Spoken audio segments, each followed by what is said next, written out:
कहानी की शुरुआत में हमें बताया जाता है कि हजारों सालों पहले हुआजियान आइलैंड पर ह्यूमन और फेरीज एक साथ में रहा करते थे। अभी यहाँ पर ड्रैगन किंग और एक इंसानी जनरल के बीच में एक लड़की के लिए लड़ाई हो रही थी एंड वो लड़की है ट्री फेरी और यही हमारी कहानी की फीमेल लीड है। ड्रैगन किंग का ये कहना था कि वो ट्री फेरी के साथ हजारों सालों से रहता आ रहा है एंड अब वो दोनों साथ में इमोर्टल बनने वाले हैं। पर बीच में ये जनरल आ गया जो कि ट्री फेरी को अपनी ही तरह एक इंसान बनाना चाहता था। पर जनरल उसे कहता है कि तुम समझते क्यों नहीं कि ट्री फेरी को इमोर्टल नहीं बनना है, वो भी आम इंसानों की जिंदगी जीना चाहती है। ड्रैगन किंग देखता है कि ट्री फेरी जनरल का ही साथ दे रही है तो उसे ये सहा नहीं चाहता एंड वो जनरल के सीने में अपनी तलवार खोपता है जिससे जनरल रिकार्नेट यानी कि पुनर्जीवित नहीं हो पाए। यहाँ जनरल भी कहाँ कम था, वो भी ड्रैगन किंग पर अपनी तलवार से वार करता है। उसके बाद वो दोनों ही उस पहाड़ी से नीचे गिर जाते हैं। ट्री फेरी जल्दी से जनरल को बचाकर वापस ऊपर लेकर आती है। जनरल उसे कहता है कि इस जिंदगी में तुमसे मिलना, तुम्हारे साथ रहना, ये मेरी जिंदगी के सबसे अच्छे पल थे। अब मैं रिकार्नेट ना हो पाऊँ फिर भी मुझे कोई भी रिग्रेट नहीं रहेगा। इतना कहकर जनरल की वहीं पर ही मौत हो जाती है।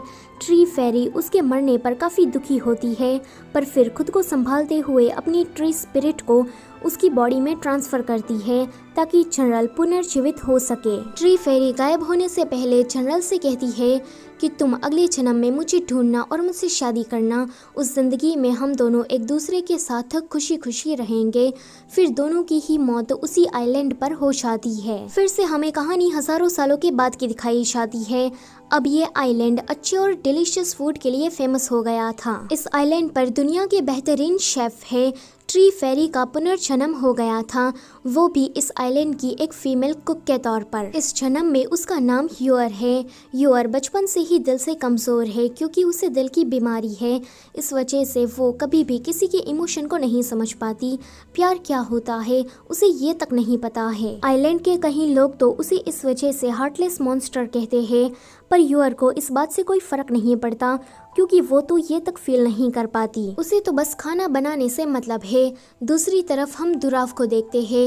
ये ह्यूअर का कजिन ब्रदर है। दुराव जानबूझकर आइलैंड मास्टर को तीखा खाना खिला रहा था। ये है आइलैंड मास्टर, इसका नाम इनान है और यही जनरल का दूसरा जन्म है। दुराव इनान से कहता है कि मुझे पता है कि तुम यहाँ पर ह्यूअर के लिए आए हो, लेकिन मैं तुम्हें बता दूं कि वो दिल की बीमारी से मर रही है तो प्लीज उसका पीछा करना तुम छोड़ दो। तुम ऐसा करके बार बार उसे परेशान कर रहे हो। इनान कहता है कि मैं उसे पसंद करता हूँ तो दुराव कहता है कि झूठे, तुम ह्यूअर जैसी लड़की को बिल्कुल भी पसंद नहीं कर सकते। क्या मैं तुम्हें गधा दिखता हूँ? तुम्हें ये लगता है कि मैं तुम्हारे इस झूठ को सच मान लूंगा? इनान कहता है कि मैं ह्यूअर पर से आसानी से गिव अप नहीं करने वाला। अगर वो मेरे साथ रहेगी तो जिंदगी भर मैं उसे खुश रखूंगा। तभी ही वहाँ पर ह्यूअर आ जाती है। वो इनान से कहती है कि मैं अपने कजिन की तरफ से तुमसे माफी मांगती हूँ।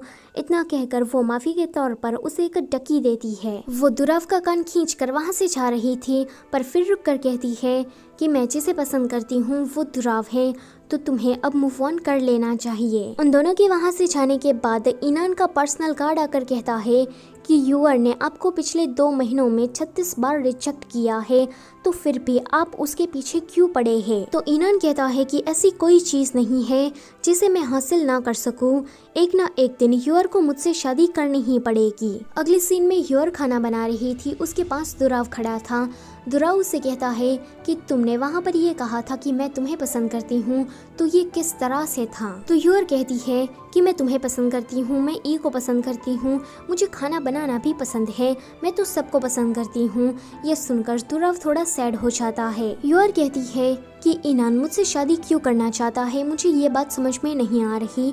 लोग मुझे मॉन्स्टर कह के बुलाते हैं क्योंकि मैं किसी भी इमोशन को फील नहीं कर सकती। ऊपर से मुझे दिल की बीमारी है तो मैं कभी भी मर सकती हूँ। वो भला मेरी जैसी लड़की को पसंद क्यों करेगा? दुराव कहता है कि तुम खुद को कम मत समझो। वैसे मैंने एक डॉक्टर के बारे में सुना है कि उसके हाथों में जादू है, जादू वो किसी को भी ठीक कर सकता है।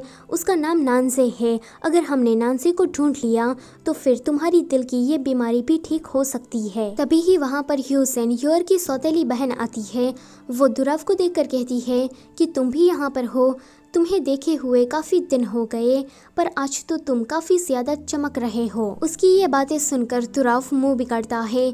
यूजिन यूर से कहती है कि माँ ने तुम्हें घर पर बुलाया है। जब यूर घर पर आती है तो उसकी सौतेली माँ ने चंद पैसों के लिए यूर की शादी किसी बुढ़े से तय कर दी थी। यूर के डैड इसके लिए मना भी करते हैं, पर उसकी सौतेली माँ उसके डैड की एक भी नहीं सुनती। यूर अपनी सौतेली माँ से कहती है कि आप मुझसे क्या इतनी ज्यादा नफरत करती है कि मुझे खुद से दूर करने के लिए ये हथकंडे अपना रही है। वैसे भी मैं जल्दी ही मरने वाली हूँ, तो मैं शादी करके क्या करूँगी। तो वो बुढ़ा कहता है कि अगर ऐसी बात थी तो मुझे पहले बता देना चाहिए था ना। मैं शादी इसीलिए कर रहा हूँ ताकि बुढ़ापे में मेरा कोई सहारा बने। तो उसकी सौतेली माँ इस बुढ़े को बहलाने लगती है, फुसलाने लगती है, जिस वजह से ये बुढ़ा तुरंत शादी करने के लिए मान जाता है। यूर देखती है कि वो बुढ़ा शादी के बदले में थोड़े पैसे दे रहा है, ऊपर से उसके डैड की तबीयत भी कुछ ठीक नहीं है। तो वो बस शादी के लिए हाँ ही कहने वाली थी कि तभी ही वहाँ पर बहुत सारा दहेज आने लगता है। यूर की सौतेली माँ इतने सारे दहेज का सामान देखकर कहती है कि यूजिन तू कहाँ हाथ मार कर आई है। तो यूजिन कहती है कि पता नहीं, आजकल मैं बहुत सारे अमीर लोगों से मिलती रहती हूँ, तो किसी रिच मैन की नज़र मुझ पर पड़ गई होगी। तभी ही वहाँ पर ईनान आता है। उसने दहेज में बहुत सारे पैसे और ज़वेरात दिए थे। यूजिन कहती है कि मैं आज रात ही तुमसे शादी करने के लिए तैयार हूँ। तो उसकी सौतेली माँ कहती है कि मैं भी, पर फिर बात बदलते हुए कहती है कि मुझे भी ये शादी मंजूर है। ईनान यूजिन को छोड़कर यूर के पास जाता है एंड जब उसे शादी के लिए पूछता है तो ये सुनकर इन दोनों ही माँ बेटियों के होश उड़ जाते हैं। यूर उसे कहती है कि मुझे तुमसे शादी नहीं करनी है। उसके डैड कहते हैं कि हाँ, मैं भी इस शादी से इनकार करता हूँ। तो ईनान अपना सारा सामान लेकर घर वापस आता है एंड गुस्सा करने लगता है कि मैं उसके पीछे पिछले 2 महीने से पड़ा हूँ, पर फिर भी वो मुझे भाव क्यों नहीं देती। तभी ही उसके मन में एक खुराफाती आइडिया आता है। अगले दिन शिंजू उसका पर्सनल कार्ड पूरे आइलैंड में ये खबर फैला देता है कि आइलैंड मास्टर और उस मॉन्स्टर की शादी होने जा रही है। जब इस रूमर के बारे में यूर को पता लगता है तो वो कहती है कि ईनान ये सब कुछ जानबूझकर कर रहा है ताकि मैं परेशान होकर उससे बात करने के लिए जाऊं, पर मैं बिल्कुल भी उसके पास नहीं जाने वाली। यहाँ ईनान यूर का आने का इंतजार कर रहा था, पर जब यूर नहीं आती तो वो परेशान होने लगता है। शिंजू से कहता है कि मास्टर, आप उस लड़की से शादी करने के लिए इतने मरे क्यों जा रहे हैं। ये सुनकर ईनान एक फ्लैशबैक को याद करता है जहाँ पर कोई ईनान से कह रहा था कि आपको यूर से शादी करनी ही होगी इस आइलैंड के भले के लिए। यही पिछले आइलैंड मास्टर की आखिरी इच्छा थी। इस पर ईनान कहता है कि डैड क्या मेरे साथ मजाक कर रहे हैं। मैं भला ऐसी लड़की से शादी कैसे कर सकता हूँ जो कि जल्दी ही मरने वाली हो। तो वो बंदा कहता है कि पुराने मास्टर का इसमें जरूर कोई रीजन रहा होगा।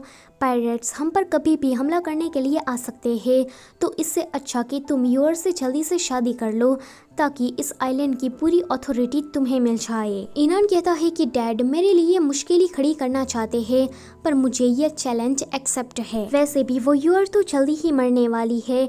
उसके मरने के बाद मैं आज़ाद हो जाऊंगा और इस पूरे आइलैंड की पावर मेरे हाथों में होगी। प्रेजेंट में ईनान कहता है कि आज तक मैं उसे बहुत ही प्यार से मनाता आ रहा था, लेकिन मुझे लगता है कि अब मुझे अपने तरीके से उसे मनवाना होगा। अगले सीन में यूर की सौतेली माँ के पास कुछ लोन शार्क वाले आकर उससे पैसे मांगने लगते हैं।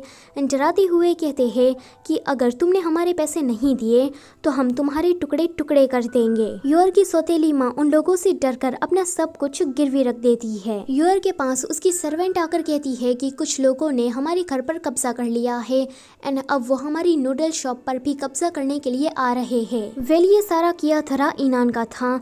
दुराफ की यूर हेल्प ना ले, इसलिए उसने दुराफ को एक कमरे में लॉक करके रखा था। यूर उन लोन शार्क वालों के पैसे चुकाने के लिए रात में भी स्टॉल खोलने का सोचती है। जब वो जा रही थी तो ईनान दूर से उस पर नजर रखे हुए था। वो सोचता है कि ये मेरे पास मदद मांगने के लिए क्यों नहीं आती। तभी ही वहाँ पर कुछ पायरेट्स आकर उन दोनों लड़कियों के साथ बदतमीजी करने लगते हैं। तो यूर उन लोगों से फाइट बैक करती है, पर तुरंत ही उसकी तबीयत बिगड़ने लगती है। तो ईनान आकर उसकी मदद करता है। वो यूर को डांटते हुए कहता है कि तुम्हारी तबीयत ठीक नहीं है, फिर भी तुम पायरेट से लड़ने के लिए चली गई थी। क्या तुम खुद को झांसी की रानी समझती हो? यूर उसे कहती है कि मुझे मेरे पैर फील नहीं हो रहे हैं। ये सुनकर इनान उसे उठाकर लेकर जाने लगता है। वो कहता है कि अगर तुम्हें किसी भी मदद की ज़रूरत हो तो तुम मुझे कह सकती हो। वो कहती है कि मुझे किसी का भी एहसान अपने ऊपर नहीं रखना है। इनान कहता है कि आज तुमने उन पायरेट्स का मुकाबला करके हिम्मत दिखाई है। वो उसकी तारीफ कर ही रहा था कि वो देखता है कि यूर तो सो चुकी है। अगले दिन यूर जब उठती है तो उसकी सर्वेंट उसे कहती है कि आपको यहाँ पर आइलैंड मास्टर लेकर आए। यूर इन सभी बातों से अनजान थी क्योंकि वो तो सो चुकी थी। वो कहती है कि मुझे तो ये लग रहा था कि ये सिर्फ मेरा कोई सपना होगा। उसकी सर्वेंट उसे एक दुराव का लेटर देती है। उसमें दुराव ने लिखा था कि इनान से जरा बचकर रहना, वो जरूर कोई प्लॉटिंग वगैरह कर रहा है। उसके पास मैंने तुम्हारे घर के और नूडल शॉप के पेपर्स देखे थे। उसके बाद हम एक पेवेलियन की मालकिन सुतांग को देखते हैं। उसका इनान पर बहुत ही बड़े वाला क्रश है, पर इनान तो उसे कभी भाव ही नहीं देता, जिस वजह से सुतांग परेशान थी। उसके साथ उसकी एक सहेली जिसका नाम है यूमान, वो भी थी। यूमान उसे कहती है कि इनान तो काफी ज्यादा घमंडी है, पर मुझे पता है कि तुम एक ना एक दिन उसका दिल बदल कर ही रहोगी क्योंकि तुम स्पेशल हो। यहाँ पर ह्यूमन को देखकर ऐसा लग रहा था कि वो सुतांग को चने के झाड़ पर चढ़ाना चाहती हो। सुतांग उसे कहती है कि क्या तुमने इनान और यूर के बारे में रूमर सुना है? तो ह्यूमन कहती है कि तुमने इस बेकार सी बात पर यकीन भी कैसे कर लिया? इनान भला उस वाहियात लड़की से शादी क्यों करेगा? अगर मुझे वो रूमर फैलाने वाला मिल गया ना तो मैं उसकी जबान काट लूंगी। यहाँ पर यूर इनान के घर पर एक नौकरों का भेस बदल कर आई थी ताकि वो पता लगा सके कि दुराव सच कह रहा था कि नहीं। अभी यूर इनान के घर पर अपने घर के कागजात ढूंढ रही थी कि तभी ही उसके सामने इनान आ जाता है। वो डरते हुए कहती है कि तुमने मुझे कल रात बचाया था, इसलिए मैं स्पेशली तुम्हें थैंक यू कहने के लिए आई हूँ। इनान उससे कहता है कि फिर तुमने ऐसे कपड़े क्यों पहने हैं? तो वो कहती है कि बस ऐसे ही मुझे तुम्हें सरप्राइज देना था। वो वहाँ से जाने लगती है, पर तभी ही इनान उसे रोक देता है। इसी के साथ एपिसोड नंबर 1 की एक्सप्लेनेशन यहीं पर ही ख़त्म होती है। वीडियो से जाने से पहले लाइक, शेयर और चैनल को सब्सक्राइब करना मत भूलना। Thank you for watching.